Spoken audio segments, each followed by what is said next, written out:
Kaya eto na po ang ating balitang entertainment. Sugod mga kapatid.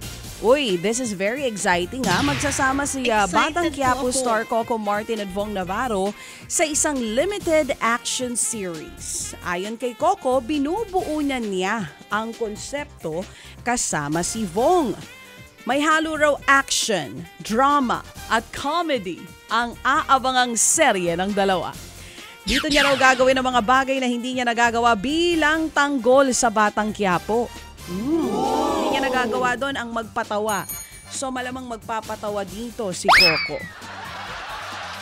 Iibahin din daw ni Coco ang magiging karakter ni Vong malayo sa mga nakasanayang action comedy na ginagampanan ng actor-host. Ipapalabas ito sa isang streaming platform very soon.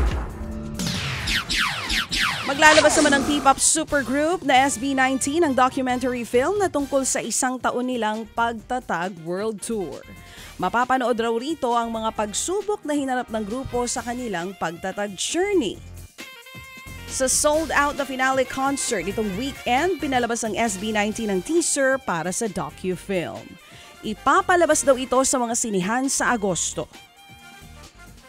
At umaasa naman si Catherine Bernardo na masasagot ng mga katanungan sa sequel ng Hello, Love, Goodbye, Hello, Love Again.